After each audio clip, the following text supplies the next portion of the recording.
Look, clearly the Trump administration is completely out of its depth on a lot of different fronts right now. And I want you to imagine having to walk into the White House briefing room today and explain all of that. It's not always easy being Karoline Leavitt, but today seemed especially painful to be Karoline Leavitt. So to help her out a bit, I thought I would answer some of the questions reporters threw at her today. Let's start with Jasmine Wright from Notice. A Notice investigation found that the Hallmark Maha Commission report that was released last week cites studies that appear to not exist. We know that because, in part, we reached out to some of the listed authors who said that they didn't write the studies cited. So I want to ask, does the White House have confidence that the information coming from HHS can be trusted? You know, Jasmine, that's a really good and thorough question. I don't usually do this, but I kind of want to see how Karoline answered that one. Yes, we have complete confidence in Secretary Kennedy and his team at HHS. I understand there were some formatting issues with the Maha report that are being addressed. I've heard a lot of things in my time, a lot.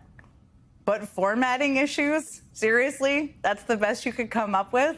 That was what was spit out of the system to come up with what she should say about the story?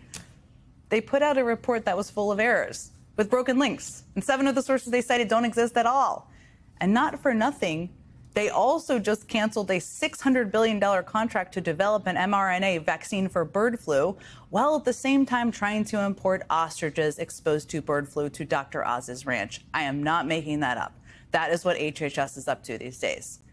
Okay, I think we can all agree here Karoline's answer wasn't exactly great on that one, but I'm going to take the rest of it from here. All right, Peter Doocy, good to see you, my friend. What do you got today? So the courts are basically telling you guys they think that the White House's policies, the president's policies, are in some way against the law. So why can't President Trump ask the Republicans that control the House and the Republicans that control the Senate just to make a new law? Well, Peter, as I often like to say to you, there is a lot to unpack there. But I'm just going to start with the fact that judges are only telling the White House that their policies are against the law because, well, their policies are against the law. And the panel on the tariff decision was unanimous and included a judge Trump appointed himself. And on your second point, he absolutely could ask Republicans in Congress to pass a bill implementing sweeping tariffs. If they did that, that would actually be a legal route. But not even a Republican-controlled Congress that's under the thumb of Trump would really want to do that, because these nonsensical tariffs are wildly damaging to the economy. Just ask basically any business and anyone on Wall Street, and wildly unpopular among the public, including the people who send them to office. Okay, Weijia Jiang from CBS News. What's on your mind today?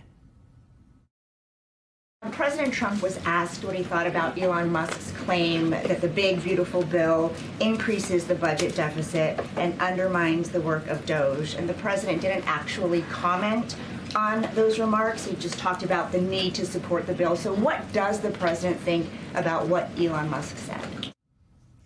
Well, frankly, Weijia, he is probably pretty annoyed and probably pretty pissed off. But you can't say that out loud. He can't say that out loud about a guy who spent $250 million to get him elected and who still holds massive sway inside the party, primarily because he's the richest man in the world. So until Trump decides, which he may at some point, who knows, that he would rather have Musk outside of his political tent rather than inside, he's probably going to stay very quiet on what he thinks about anything Elon Musk says, which I bet Elon Musk also knows. All right, we have time for one more. Kristen Holmes from CNN. President Trump said that he needed 1.5 to 2 weeks to determine whether or not he believed Vladimir Putin wanted peace. He has been in office now for 4 months. What does he believe is going to happen in the next 1.5 to 2 weeks that would change his opinion? Kristen, you know well that Donald Trump loves to say things are coming in 2 weeks. I mean, it's sort of a tick of sorts. I can't tell you how many times nothing actually comes in 2 weeks. And when it comes to Putin and Russia in particular, Trump is in kind of a bind here because his strongman role model is ghosting him. So for Trump, there really are no good answers. But I suspect he's hoping that if he can just keep punting this down the road, 2 weeks at a time, say, because he loves to say 2 weeks, perhaps maybe you and your colleagues will get distracted and start focusing on something else that he's attempting to distract you with. But here's the thing. The American people see what's happening. They see what's happening on Russia and with tariffs and with Elon Musk and with RFK Jr. and with every abject failure coming out of this administration, which means that right now the opening for a political opposition for Democrats has never been bigger.